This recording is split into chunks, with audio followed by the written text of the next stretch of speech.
결론적인 부분입니다. 근데 한 가지 읽으시면서 이상한 걸 하나 발견할 수가 있어요. 오늘 이 전체 14장은 예언에 대한 말씀이었고 오늘 결론적인 말씀입니다. 근데 무엇으로 끝내요? 내용이? 여자는 교회에서 잠잠하라는 내용으로 끝납니다. 아니, 현재 이게 지금 은사장인데 14장은 마땅히 은사에 대한 교훈으로 끝나야 되는데 여자가 잠잠하는 거하고 은사하고 무슨 상관입니까? 여자는 잠잠하라. 이게 어떻게 우리의 은사를 교훈을 하면서 마지막에 결론적인 부분을 낼 수가 있는가? 우리가 오늘 이러한 우리가 어떤 이 질문을 가지고 우리 오늘 본문의 말씀을 우리 보도록 하겠습니다. 아니 이게 무슨 뜻인지 우리가 어떤 결론적인 말씀으로 주시려고 한 것인지를 우리 살펴보기를 원합니다. 오늘 이제 26절은 그런즉 이제 결론적인 부분입니다. 그래서 교회 안에는 뭐가 있다고? 너희가 모일 때는 찬송시도 있고 말씀을 가르치는 것도 있고 방언도 있고 예언도 있고 그래 이 모든 것을 덕을 세우는 일에 내가 쓰라라고 이야기합니다. 오늘 하나님께서 우리 모든 각자에게 하나님이 재능을 주셨어요. 그 재능이 지식일 수도 있고 어떤 열심히 봉사하는 것도 있을 수 있고 또 남을 어떤 이렇게 구제로 섬기는 것도 있고 물질이 될 수도 있고 여러분의 건강이 될 수가 있습니다. 하나님 이 모든 우리에게 어떤 이 달란트를 주신 것은 실제는 선물이었고 오늘 여기 말씀은 교회를 세워나가기 위해서 주신 거라는 거죠. 그럼 우리가 받은 은사는 굉장히 긍정적입니다. 교회 안에는 이와 같이 수많은 은사들이 있어. 너희는 이 은사를 충분히 활용해서 이제 교회를 온전히 세워나가고 우리가 다른 형제들의 신앙의 덕을 되는데 우리의 재능을 우리가 활용을 해야 한다 라는 말씀으로 갑니다. 우리 지금까지의 말씀은 어떤 우리가 문제점을 이야기했어요. 은사는 원래 좋은 것인데 사람들이 그것을 경쟁적으로 또 내가 그걸 가진 것 때문에 다른 사람보다 우월하다고 하는 어떤 그런 생각들이 실은 문제인 거지.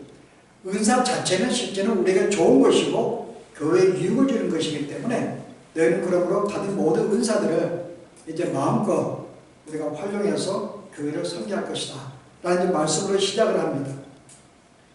자, 우리가 이렇게 볼 때 우리 교회 내에서도 우리가 많은 은사들이 있어요. 여러분 생각할 때 교회에 좀 이렇게 두드러지는 은사가 뭐라고 생각한대요? 교회를 섬기면서 교회가 많이 좀 인정도 받고 사람들이 좀 두드러지게 쳐다보고 어떤 그런 여러분 은사가 뭐가 있을까요? 성가대 어때요? 찬양하는 거? 이것도 굉장히 교회가 주목하는 은사죠. 특별히 하나님께 아름다운 목소리로 함께 모여서 또 이렇게 주 앞에 찬양하는 성가대 굉장히 귀한 은사입니다. 교사들은 어때요? 내가 하나님 나에게 주신 말씀을 내가 어린 사람들에게 아니면 다른 믿음의 연합과 형제들에게 그 말씀을 가르쳐주는 거 교사도 굉장히 중요한 은사입니다. 그 실제 교회에서 은사는 어떤 이 성가들이라든지 어떤 교사라든지 또 어떤 이렇게 살림을 어떤 봉사한다든지 굉장히 중요해요. 이런 것들이요. 근데 문제는 뭘까요? 이런 은사가 있는데 오늘 말씀은 만약에 은사가 잘못되게 쓰인다면 과연 교회에 덕이 될까라고 오늘 묻는 거예요. 지금까지 그런 문제입니다. 어떤 그것을 경쟁하는 마음으로 어떤 내가 우월한 마음으로 이 모든 내가 은사를 활용할 때에 과연 그것이 덕이 될 것인가? 내가 가르치는 교사에게서 가르치는 문제라든지 내가 또 성가대원으로 찬양한다든지 어떤 더 봉사들을 교회 살림을 한다든지 형제를 섬기는 이런 문제에 있어서 만약에 그 은사를 제대로 활용하지 못한다면 이게 과연 도움이 되겠는가? 이것은 마치 통역이 없는 방언과 같다고 이야기하는 것입니다. 자, 그게 뭘까요? 자, 교사가 있어요. 나는 성경을 내가 많이 알고 있습니다. 근데 이제 학생들이나 아니면 어떤 그룹들에게 어린자에 가르치려고 그럴 때 내가 이 말씀을 너무나 많이 알기 때문에 어떤 나의 지식을 드러내기 위해서 어떤 이게 신학생들이 이해할 수 있는 신학적인 용어를 써가면서 그들이 이해할 수 없는 내가 말로 그들을 가르친다는 어린아이에게 이것은 통역이 없는 방언과 똑같은 거죠. 그 내가 아이들을 가르쳐도 그 아이가 이해할 수 있도록 아이가 그것을 이렇게 받아들일 수 있는 그 수준에 낮추어서 이 말씀을 풀어줘야 되는데 내가 내 중심으로, 내가 이렇게 성경을 많이 알기 때문에 내가 내 중심으로 어떤 나의 실력을 내가 과시하기 위해서 어떤 그들이 이해할 수 없는 내가 그 말로 아들에게 가르친다면 그것은 뭐죠? 이게 바로 교회 은사의 부작용이라는 거죠. 이거는 아무 덕이 안 돼. 마치 이것이 통역이 없는 방과 같은 거죠. 그 내가 은사를 내가 교회에서 봉사함에도 불구하고 이것이 아무 어떤 교회에 유익이 되지 않는 그런 것이라고 이야기합니다. 자, 성가대는 어떨까요? 성가대가 찬양을 합니다. 우리로 하여금 함께 그 찬양의 동작을 만들고 함께 우리를 기뻐하게 만듭니다. 근데 오늘 만약에 우리 안성기 집사님의 성가대였으니까는 여기 섰어요. 그래서 오늘 이제 성가대 이제 특성시간대가 찬송을 부르는데 만약 거기서 만약에 뭐 어떤 우리가 장례식에 쓰는 어떤 곡 어떤 그런 곡을 만약에 부른다고 생각해 보십시오. 아니면은 뭐 어서 돌아오 죄에 있는 형제들이 빨리 돌아오라든지 어떤 세상에 빨리 돌아오 촉구를 한다든지 할 때에는 과연 이게 교회 찬양이 덕이 될까? 그 우리가 찬양을 하더라도 실제 그 찬양이 함께 내가 현재 내 마음을 지금 함께 주 앞에 가사로 지금 찬양으로 내 기도하는 모습인데 이게 어떤 그렇게 돼야 되는데 마치 이것이 어떤 장례식에서는 어떤 부르는 찬양이라든지 어떤 이렇게 세상의 불신자들에게 돌아오는 어떤 찬양을 한다든지 만약 그런 찬양을 한다면은 그것은 아무 덕이 안 되는 거죠. 이것 또한 통역이 없는 방언과 같다고 이야기하는 거예요. 그리고 오늘 우리들이 가지는 모든 은사들을 내가 가지고 교회를 섬기는 봉사 모든 것들이 실제로 다른 형제에게 유익이 되는 그것이 아니라 그런다면 내가 가진 은사는 이것은 아무 유익이 없다는 거죠. 이것이 바로 통역이 없는 방과 같이 너 혼자는 나쁠지 몰라도 다른 양에는 아무 유익이 없는 거야 라고 이야기하는 것입니다. 그럼 우리가 가진 은사를 어떻게 하는 게 좋을까? 마땅히 그 환경에 맞게 그 사람의 필요에 맞게 도움이 되게 내가 내 가진 은사를 활용해야 한다는 거죠. 그게 성경이 될 수 있고 가르침이 될 수 있고 찬양이 될 수 있고 설교가 될 수 있고 모든 게 마찬가지입니다. 실제 형제에게 덕이 된다는 거죠. 도움이 돼야 한다는 것입니다. 그게 아니고 내가 일방적으로 하는 것이고 나를 드러내는 것이고 경쟁적으로 한다든지 이 모든 것들은 실제 아무 덕이 안 되는 거야. 오늘 이제 그 말을 하는 거예요. 그래서 오늘 우리가 이런 전제를 두고서 우리가 어떻게 받은 은사를 교회의 덕을 위해서 교회를 세우는 데 우리가 쓸 수 있을까? 활용할 것인가? 거기에 대한 교훈으로서 오늘 결론적인 말씀을 주는 것입니다.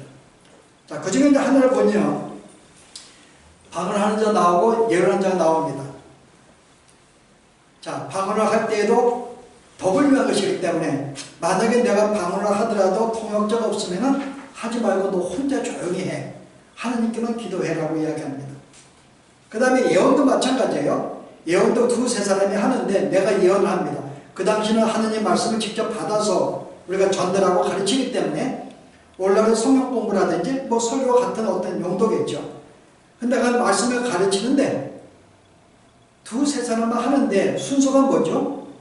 만약에 내가 하는데 그 다음 사람이 갑자기 일어나가지고 또 예언을 하는 거예요.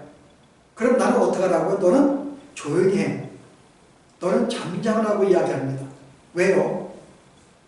왜 내가 잠잠해야 될까요? 내가 난 분명히 하나님께 받은 건데 지금 내가 계시를 받아서 내가 지금 말하고 있는데 만약에 또 다른 사람이 만약에 갑자기 예언을 하게 되면 왜 나보고 잠잠하라 그럴까요?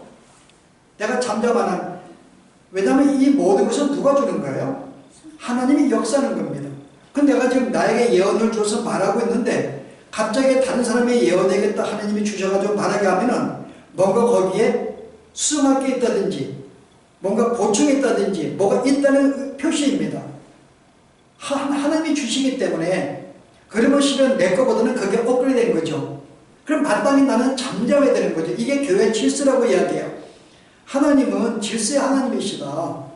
내가 줄 때에 서로에게 경쟁하고 싸우고 다투고 분쟁이 일으키는 은사가 아니라 질서의 하나님이기 때문에 은사를 주시지만은 만약 그가 내가 상충한다든지 내가 하고 있다 한다면은 거기에 내가 조용하는 것이 이게 진짜 은사를 활용하는 거야 라고 이야기하는 거죠. 자, 오늘 이 이야기를 통해서 우리에게 뭘 교훈하기 위한 거예요? 실제 오늘 우리는 이 땅에 이런 일이 벌어지지 않습니다. 그럼 이걸 뭘 이야기하는 거예요? 우리가 근본적인 이 교훈하고 싶은 내용이 뭘까요? 자, 일단은 이 모든 계시는 하나님에 의해서 주어진 거죠. 은사는 주님이 주신 것입니다. 교회 덕을 위해서 각자에게 다른 은사들을 주었어요. 그것은 그들에게 교회의 덕을 세우기 위해서. 그러면 오늘 은사를 받은 사람들은 어떤 존재일까요? 내가 은사를 받았다 해서 나는 내가 주체가 아닙니다. 그걸 내가 많이 가졌다 그래서 쉽게 설명하면은 우리가 가정 안에 집에 부잣집이 있는데 거기에 종들이 많아요. 어떤 종은 밥을 하기도 하고 어떤 종은 청소하기도 하고 어떤 종은 자기의 자녀들을 주인의 자녀들을 가르치는 교사가 되기도 하고요. 어떤 종들은 재정을 맡기도 해요. 그러면 실은 내가 재정을 맡거나 어떤 재물을 맡았기 때문에 교회에서 청소하는 사람 종과 비교할 때 내가 보통 고린도 교회는 어떻는가? 우월감을 가진 거예요. 나는 너보다 낫다고 하는 거죠. 나는 너보다 우월해. 내가 성경을 더 많이 알고 있기 때문에 내가 더 많이 봉사하니까 너보다 믿음이 더 좋은 거야 라고 생각한 거죠. 근데 오늘 성경은 뭐라 그래요? 다 하나님이 우리에게 주신 것이고 너희는 거기에 종의 역할을 하는 자들이야. 그러면 내가 종이 재정을 본다 그래서 집에 청소한다 그래서 그 종의 차이가 있을까요? 종은 동등하다는 거죠. 누가 낫고 누가 못하는 것이 아니라는 거죠. 내가 주인이 종에게 신분을 볼 때 내가 어떤 사람에게 돈을 좀 내가 갖다 주려고 그럴 때 한 사람에게 내가 100만 원을 주고 갖다 주려 할 수 있고요. 어떤 종에게는 10만 원 주고 그 사람을 갖다 주려 할 수 있어요. 근데 100만 원을 내가 받아서 전달하는 자가 야 10만 원밖에 전달 안 하냐? 내가 너보다 낫다 높다. 내가 뭔가 더 우월해 라고 생각할 수 있냐? 그렇지 않다고 하는 거죠. 오늘 이 모든 질서 하나님 모든 걸 주셨기 때문에 실제 성도들은 내가 더 나보다 저 사람보다 성경을 더 많이 알고 있거나 내가 뭔가 더 봉사를 많이 하고 있거나 더 많이 구제하고 있고 더 많이 전도를 하고 더 많이 봉사한다 그래서 결코 형제보다 더 낫다고 생각하고 그런 업신여기거나 나의 것을 내가 자랑하거나 내가 교만할 수가 없는 문제라는 것입니다. 이게 고린도 교회 문제였던 거죠. 그래서 오늘 우리는 은사를 행하는 자는 하나님께 부여받는 자로서 다 종같은 마음을 가지고 다 우리가 동등하게 생각을 하고 누가 낫다고 생각하지 말고 함께 우리가 서로 귀하게 생각하고 그런 마음으로 사역을 하려는 거죠. 여기는 우월감이 없습니다. 여기는 낮아짐도 없습니다. 내가 뭐 교회에서 더 큰일 한다 그래서 내가 저 사람보다 나은 게 아니에요. 내가 다른 사람보다 더 봉사를 더 훨씬 많이 한다 그래서 재물로 많이 섬긴다 그래서 전도한다 그러고 오래 기도한다 그래서 그 사람이 주신 은사죠. 특별히 나에게 맡겨주신 은사이기 때문에 활용하는 거지 내가 더 많이 그것을 신부름을 받았다 그래서 내가 저보다 더 나을 수 없다는 문제. 이게 정리가 안 되면 고린도 교회 같이 내가 저보다 더 낫다는 어떤 실력, 어떤 성경 지식 때문에 교만할 수가 있고 남을 무시할 수가 있는 거예요. 교회 보면은 봉사를 더 많이 안 되고 못하는 자가 있습니다. 그냥 많이 한다 그래서 못하는 자를 우리가 뭔가 좀 못난 자를 보면 한다는 거죠. 안타깝게 보면 안 되는 거예요. 동등하다는 거죠. 이게 가장 교회의 기본적으로 빨리 한다는 것입니다. 우리는 다 똑같은 자들이야. 하나님께 우리가 받은 자로서 종의 입장에서 겸손히 그 일을 충성하는 것이지 그것 때문에 낮고 높은 그런 마음을 결코 가져지는 안 된다는 것이죠. 그런 목사가 성도가 나을 수가 없는 거죠. 권사님이 집사가 나을 수가 없는 거고 장로가 어린 평신도보다 나을 수가 없는 거예요. 그건 그에게 주신 은사입니다. 은사를 가졌기 때문에 권사가 되고 장로가 되고 목사가 되고 그런 직분을 갖는 거예요. 그게 은사이기 때문에. 근데 그가 그 사람의 희망이 낮다라든지 더 높다라는 그런 개념은 아니라는 거. 그래서 우리가 그런 마음을 가지고 우리가 다 동등하게 서로 귀하게 생각하고 그 사람이 받은 그 은사가 귀한 줄 알고 각자의 삶에 충성하고 힘을 쓰는 것. 오늘 이 말씀은 우리에게 첫 번째 준 것. 또 두 번째 연관은요. 여기 또 유사한 연관이에요. 자, 하나님이 우리에게 주었습니다. 그 우리는 우리가 받은 것을 이제 우리가 함께 하나님을 우리가 대표해서 나누는 건데 실제 한 사람이 아무리 똑똑하다 할지라도 이 모든 하나님의 것을 우리가 다 나눌 수가 없습니다. 그렇지 하나님이 어떤 분이신데요? 그분은 굉장히 풍성하시고 너무나 부유하신 분이에요. 그분은. 우리는 그분의 어떤 하신 분이 헤아릴 수가 없습니다. 근데 그분은 당신의 어떤 사랑과 당신의 어떤 것을 우리에게 나눠주기 위해서 각자의 은사를 주셨는데요. 그 모든 은사들이 활용이 되고 교회의 덕을 세워야지만이 그때서 하나님의 풍성함이 조금 드러나게 되어 있죠. 여기서는 어떤 한 사람이 내가 똑똑하고 너보다 신앙생활 오래 했다 그래서 나 혼자가 모든 일을 감당할 수 있는 게 아니에요. 왜냐하면 하나님의 일은 너무나 풍성하니까요. 너무나 부유하기 때문에. 그럼 어떻게 우리 교회 주요 은사를 어떻게 하라고요? 이것은 우리가 모두가 함께 힘써서 합심하여 은사를 함께 우리가 활용하지 아니하면 이건 안 되는 거죠. 교회를 하나님과 우리가 대할 수가 없습니다. 함께 합력해야 되는 거죠. 여기에서 우리는 어떤 마음이에요? 근데 우리는 보통 어떤 마음을 가져요? 만약에 어떤 사람이 나보다 훨씬 더 만약에 좋은 은사 가지고 있으면 어떤 마음이 있어요? 시기하고 질투해요. 내가 이렇게 열심히 봉사하고 단상하면은 뭔가 나만 하면 되는데 그 사람이 조금 이렇게 그 은사를 발휘 안 하기를 원하죠. 내가 두드러져야 되고. 그 나와 똑같은 사람이 있으면 내가 기분 나쁜 거예요. 내가 열심히 하는데 나보다 못지않게 성경도 많이 알고 있고 열심히 기도하고 열심히 하고 있어요. 그 실제 이런 문제, 우리는 실제 하나님의 어떤 풍성함을 함께 다 우리가 다 담을 수가 없는데 그 하나님의 갑자기 은사를 주어서 이걸 통해서 모두가 합력해서 일을 할 때에 그때 우리가 조금이나 하나님의 뜻이라든지 은사와 사랑의 증거가 될 수 있는데 어떻게 한 사람이 모든 걸 할 수 있냐? 여기는 경쟁이 있을 수가 없고 여기는 다 혼자 할 수 있는 문제가 아니죠. 다 함께 한다 그 말입니다. 여러분 성경에 그런 말씀이 굉장히 많아요. 여러분 한번 그 출애굽기 보시게 되면은 출애굽기 민수기 한번 보십시다. 민수기에 어떤 문제가 있는가? 이스라엘 백성이 출애굽을 하였어요.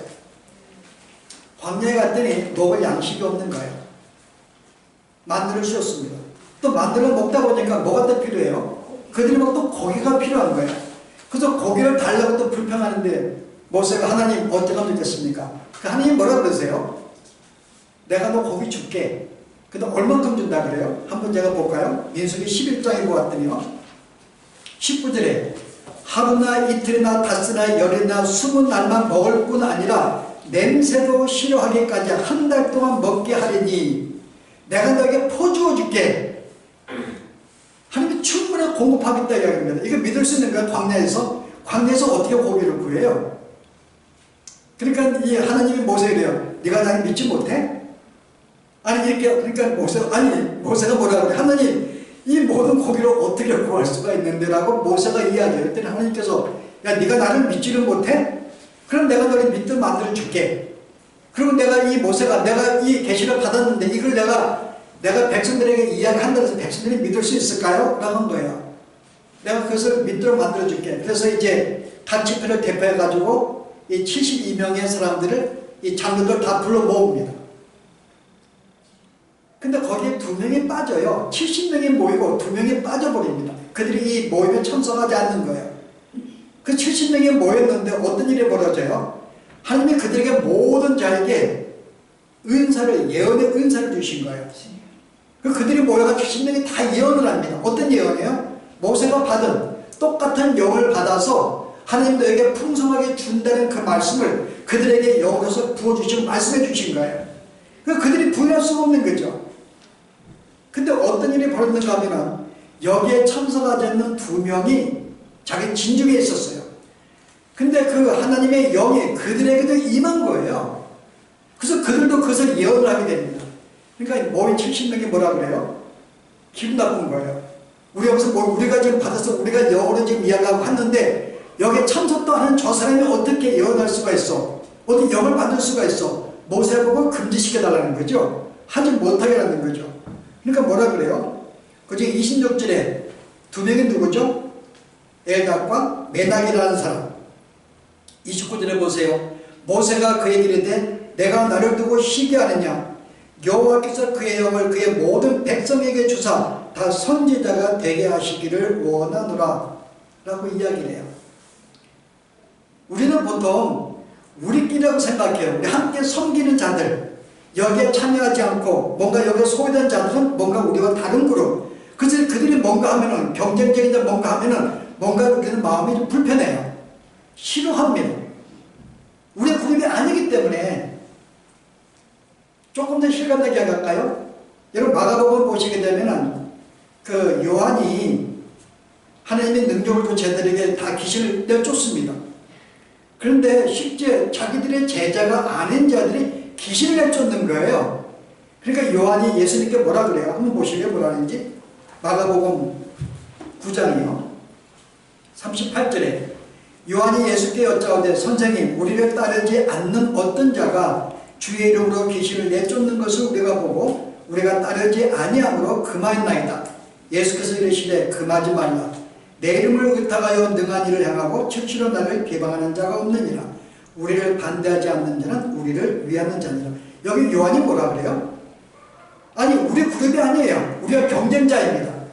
우리 속하지 않는 사람이 똑같이 귀신을 쫓아내니까 아니 이거는 우리만 할 수 있는 건데 하나님 그들 좀 금해주세요. 우리가 금할까요? 라고 이야기해요. 하나님 뭐라 그래요? 그들도 하나님이 주신 건데 그 막으면 안 되지 라고 이야기하는 거죠. 여러분 요한이 어떤 존재예요? 요한의 별명이 뭘까요? 요한은 뭐의 사도죠? 사랑의 사도예요. 예수님께 가장 사랑을 받은 자가 요한입니다. 근데 실제 이 요한이 우리가 성경 쓴 가운데 요한 1서 3서도 다 사랑장 아니에요. 요한 1서 2, 3서가. 이게 요한이 쓴 거예요. 그 정도로 사랑에 풍성한 사람입니다. 근데 어떻게 이 사람이 이름을 할 수 있을까요, 여러분? 저기 귀신을 내쫓는 거 저거 하지 못하게 하세요. 여러분 이것뿐만 아니에요, 여러분. 여러분 또 그 앞에 성경에 뭐가 나오죠? 이 사람을 요한을 뭐라고 소개하는가요? 여러분 마가복음 3장에 보시면 이 사람을 뭐라고 소개하는가 하면은 우리의 아들이란 이름을 더하죠. 우리의 아들. 요한의 별명이 우리의 아들입니다. 우리는 뭘까요? 번개예요. 번개의 아들. 무슨 뜻일까요? 굉장히 성격이 불같은 거예요. 굉장히 급한 거죠. 베드로만 그런 게 아니라 지금 번개가 치듯이 굉장히 급한 사람입니다. 그러니까 실제 순간순간 자기가 반대자라든지 이런 자가 뭔가 하면은 금방 마음이 충돌해가지고 못하게 막고 막 건의하는 이런 존재가 실제는 사도 요한이었어요, 여러분. 여러분 이뿐이 아니죠, 여러분. 여러분 한 가지 사건 보시면은 이 누가복음 여러분이 9장에 보시면 어떤 일이 벌어져요? 예수님이 사마리아를 함께 길을 가세요. 지나가려고 그럽니다. 어떤 길을 가려고 하는데 사마리아 지나가려고 해요. 급한 길로. 그때는 사마리아 사람들이 거기서 나가버리면 못 오게 막는 거예요. 어떻게 유대인이 이 땅에 들어올 수 있어? 여기 못 들어와. 그럼 결국은 돌아갈 수밖에 없잖아요. 이 소식을 누가 들어요? 요한이 듣습니다. 요한이 그걸 보고 뭐라 그래요? 볼까요? 9장 54절에 제자 야고보와 요한이 이를 보고 이르되 주여 우리가 불을 명하여 하늘로부터 내려 저들을 멸하라 하기를 원하시나이까. 하나님 저들의 좀 불을 내려서 다 좀 죽여주세요. 우리를 받고 있으니까는. 여러분 이게 믿는 자의 목숨인가요? 여러분 이런 존재가 어때요? 나중에 이 존재가 나중에 실제 진짜 참된 믿음을 갖고 나중에 사랑의 사도로 변하게 되죠. 이게 초신자의 이 요한의 모습이었어요. 여기서 어떤 모습이 나타나요? 우리가 아닌 자, 우리 교회가 아닌 자, 우리 편이 아닌 자, 다른 사람이 똑같은 일을 한다면 그게 못 견디는 거죠. 경쟁이 생기는 거고 희귀심이 생기는 거죠. 그래서 못하게 하는 거예요. 남이 잘 된다 그러면 뭔가 내가 보면 못나 보이고 내가 부족해 보이기 때문에 내가 기분이 나쁜 거예요. 근데 주의 일은 그게 아니라는 거죠. 주의 일은 우리가 하나님이 이 큰 일을 우리가 감당하는데 한 사람이 아무리 능력이 뛰어나도 혼자 일을 다 우리가 낼 수가 없는 거야. 모든 사람이 합쳐서 이 은사를 우리가 충분하게 합력해서 해야지만이 우리가 이 사랑의 증거가 되는데 어떻게 다른 사람 한다고 막을 수가 있어? 라고 이야기하는 거죠. 오늘 이것은 우리가 가진 모든 은사들을 우리가 함께 협력해서 함께 해야 되고요. 서로 귀하게 봐야 한다는 이 말씀이 여기에 담겨 있습니다. 경쟁적으로 하면 안 되는 거죠. 내가 남보다 앞서서 마치 내가 하는 것이 내가 특권이고 나만 잘난 것이고 다른 사람 못하게 하는 것이 아니라 이것은 모든 자가 합력해서 함께 할 문제죠. 누가 빠지면 안 되는 거예요. 여기에 마음을 쏟아야 된다. 그래야지만이 우리가 온전히 교회가 아름답게 덕에 세워나며 형제들이 사는 교회가 사는 모습으로 성장해야 되는 거죠. 여기는 빠질 수 없고 누구를 뺄 수도 없고 무시할 수도 없고 함께 가는 것입니다. 최선을 다해서 각자가 자기의 은사를 충분히 발휘해야 되는 거죠. 이게 교회가 협력하는 것이고 하나가 되는 문제입니다. 이게 하나님께서 주신 우리에게 은사를 부여받는 종의 마음의 자세라는 거죠. 우리가 또 하나 우리 마음 볼까요? 이게 오늘 이제 결론적인 부분입니다. 여자는 교회에서 잠잠하라는 거예요. 여기 이제 우리가 어떻게 하면 좋을지, 여자는 잠잠하라.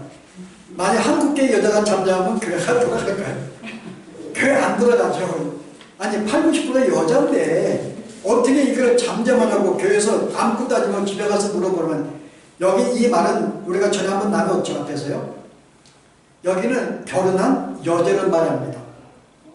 결혼하지 않는 사람은 남편 없으니까 물어볼 게 교회에서 충분히 말할 수가 있어요. 이야기할 수 있습니다. 만약에 이혼한 사람도 할 수 있고요, 과부도 할 수 있고, 싱글은 누구나 할 수가 있는 거예요. 근데 결혼한 사람만은 잠잠하라는 거죠. 왜요? 진짜 여기서 말하지 말라는 건가요? 너는 그래서 아무것도 하지 말라는 건가요? 그런 뜻이 아니죠, 여러분. 여러분, 어떤 문제예요? 실제 교회가 만약에 어떤 회의를 합니다. 근데 부부가 참석했어요. 남편과 아내가 앉아있습니다. 그 남편이 가만히 있는데 아내가 손들어가지고 막 이야기하면 어떻게 될까요? 남편은 뭔가 무시하는, 만약에 실은 남편이 일이 있어가지고, 야, 내가 좀 어디 가야 되니까 나는 참석할 수 없어. 당신 내가 위임한 당신이 모든 걸 다 이야기 좀 해줘. 그러면 아내가 마음에 이야기할 수 있어요. 근데 내 옆에 지금 남편이 있는데 갑자기 내가 턱 손들고 이야기하면은 어떤 문제가 생길까요? 이거는 조금 질서의 문제죠. 이건 남편의 권위를 무시하는 것입니다. 남편이, 시중 우리의 가정은 남편이 대표인데 그가 나를 대신해서 이야기할 수 있는데 내가 남편을 제쳐놓고 내가 이야기해버리면요, 이거는 뭔가 질서의 문제가 조금 이것을 우리가 퇴색이 되어버리는 거죠. 오늘 이제 그 문제를 지금 논하고 있는 거예요. 왜냐하면 실제 우리가 이 부부의 문제가 아니라 영적인 문제죠. 우리는 교회는 누구의? 우리는 신부입니까? 그리스도의 아내입니다. 신부들입니다. 그럼 내가 주님의 내가 일을 하고 내가 주님의 일을 하는 존재인데, 주님은 나의 머리시고 나는 그의 몸이에요. 몸은 실제 그에게 복종해야 되고 그를 섬기는 자세에 있습니다. 근데 오늘 관계는 뭐죠? 이 몸이 머리보다 앞서는 거죠. 마치 여기 말을 잠잠하는 것은 내가 남편이 여기서 전제는 제치고 자기가 모든 권위를 가지고 이야기하는 그 모습을 지금 배경 가지고 이야기하는 거예요. 마찬가지로 교회도 우리의 볼 대신 그리스도신데 모든 게 그리스도를 대변하는 것인데, 내가 그리스도보다 내가 앞서서 그리스도의 권위, 내가 그의 머리가 되어서 일을 한다면 오늘 이것이 오늘 우리가 가진 문제라는 거죠. 내가 가진 은사 때문에 내가 머리가 되어버린 거예요. 내가 예수님보다 앞서서 섬기는 거죠. 내가 더 드러나게 되고 내가 나서게 되고 이런 문제가 생기는 거죠. 자, 그러면 어떤 문제가 생겨요? 저번에 말대로 골로새서에 이런 문제가 있잖아요. 그가 그 복무를 의지하여 그 육신의 생각을 따라 헛되이 과장하고 머리를 붙들지 아니하는지라. 내가 내 은사를 가지고 열심히 교회를 봉사하고 섬기고 그럴 때 어떤 일이 벌어져요? 내가 종종 내가 드러나게 되고 내가 그리스도 앞서는 그런 모습을 갖게 되는 거죠. 예수님이 영광 받는 게 아니라 내가 영광을 받는 거예요. 내가 그만큼 봉사하기 때문에, 내가 똑똑하기 때문에 내가 영광 받는 거죠. 우리 주님은 영광을 받지 못하는 거예요. 아니, 사도 바울이 뭐라 그래요? 내가 교회들에게 내가 망신하고 내가 이렇게 어떤 이 부족하다고 한다 할지라도, 내가 어떤 그런 이미지를 갖고 보인다 할지라도, 만약 그 못남이 그리스도 영광을 나타낼 수 있다면 나는 나의 못남을 자랑할 거야. 이게 바울의 고백이었습니다. 오히려 내가 너무 똑똑하는 말미암아 주님은 감춰주는 거예요. 제가 한번 이걸 비교했는가요? 어느 큰 교회에서 목사님은 설교를 잘합니다. 그럼 거기에 누가 두드러지는 거예요? 목사님은 설교를 잘해서 그분이 열심히 우리에게 어떤 말씀을 나누고 가르쳐서 우리 이렇게 성장하는 거야. 그 우리 목사님 최고야 그러면 목사님 영광을 받을지 몰라도 우리 주님은 마땅히 주님을 드러나야 되는데, 근데 바울은 뭐라고 그랬어요? 그래, 너희들이 보면 나는 말도 못하고 몸도 약하고 똑똑하지 못해. 난 소리 잘 못해. 근데 내가 가는 곳마다 교회가 역사가 벌어져요. 그런데 모른다고요? 이것은 바울이 똑똑해서 그런 게 아니라 하나님이 그를 도우셨고 하나님이 역사구나. 그럼 나의 못남을 통해서 하나님이 영광을 받으시는데 왜 내가 내 약함을 내가 기뻐하지 않을 수 있겠냐고 바울이 이야기해요. 오늘 그 문제 말합니다. 사람들이 자기가 가진 은사를 봉사하다 보고 가르치고 하다 보면은 누가 드러나게 돼요? 주님은 감춰주고 계속 나만 드러나는 거예요. 그런 마음이 안 된다는 거죠. 그래서 너희는 잠잠하라는 것입니다. 복종하는 마음을 가지고 순전한 마음의 질서를 가지고 네가 은사를 해야지. 그 은사가 말미암아 네가 드러나게 된다면은 네가 교회 머리야? 어떻게 네가 드러날 수가 있어? 네가 머리가 되면 안 되지. 내가 마땅히 몸으로서 순종하는 따르는 자로서의 그런 마음으로 섬겨야지 교회가 덕이 되는 거지. 그래서 오늘 내가 가진 은사로 말미암아 오늘도 고린도 교회는 굉장히 교만했어요. 자기가 낫다고 생각하고 너보다 똑똑하게 생각하고 나와 다른 어떤 이 그룹에 대해서 베드로파, 그리스도파, 다른 파에 대해서는 무시하게 되고요. 마치 내가 제일 똑똑하다는 그런 생각.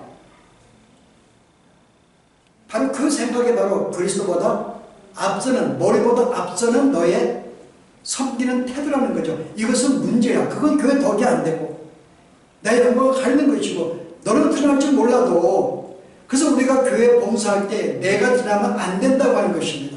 내가 아무리 헌신하고 봉사하고 섬긴다 할지라도 거기는 나라는 존재가 조금이라도 드러나면 안 되고 나의 주 대신 예수님이 드러나야 되죠. 그럼 나의 머리시기 때문에 그럼 우리가 하는 것은 봉사하는 마음으로 하는 것입니다. 서로 섬기는 마음으로 하는 거죠. 낮아진 자세로 하는 거죠. 그래서 우리가 봉사할 때는 남을 공격하는 무기를 쓰면 안 되는 거야. 내가 남을 똑똑하다고 하는데 그 무기를 쓰면 안 됩니다. 남하고 잘났어. 내가 봉사해라고 하는 일종의 총이나 칼이 되면 안 되는 거죠. 우리가 쓰는 은사는 뭐가 돼야 되는 거예요? 형제에게 덕이 되기 위해서 우리가 어떤 뭐 살림하는 도구라든지 뭔가 유익을 그런 어떤 그런 도구를 쓰임 받아야지 유익이 되는 도구를 쓰임 받아야지 내가 하는 은사를 가지고 남을 해치거나 경쟁하거나 나를 드러내거나 남을 망하게 하는 그런 대로 은사가 발달되면 안 된다는 거죠. 이게 바로 여자가 잠잠하는 거기에 담겨있는 은사입니다. 그럼 우리가 종된 마음을 가지고 해야 되는 거죠. 종된 마음, 복종하는 마음, 질서를 가지고. 그럼 우리가 종의 마음은 뭘까요? 오늘 예수님은 예수님의 마음을 가지고 이야기합니다. 자, 예수님은 가장 우리에게 종된 모습을 보였어요. 하늘의 모든 영광이 하느님에도 불구하고 우리를 구원하기 위해서 낙고처럼 이 땅에 인간의 몸으로 오셔서 우리를 섬기려고 있다고 오셨습니다. 마가 뭐라고 그래요? 내가 온 것은 섬김을 받으러 온 것이 아니라 너희를 섬기러 온 것이야. 나는 종으로 왔다고 말씀해요. 예수님은 가장 우리를 섬기는 자의 모습을 보였습니다. 그 여기에 대해서 빌립보에서 바울이 뭐라고 그래요? 너희는 이 마음을 품으라고 그러죠. 곧 예수 그리스도의 마음이니 너희는 이 마음을 품으라. 우리는 실은 우리가 가지고 있는 재능을 가지고 어떤 마음으로요? 그리스도의 마음을, 종된 마음을 가지고 이것을 우리가 섬기고 봉사해야 되는데 그렇지 않으면 안 된다는 거죠. 봉사의 마음을 가지고 섬기는 마음을 가지고. 근데 우리는 보통 어떤 걸 기도할 때 하느님 나에게는 능력을 달라고 그러죠.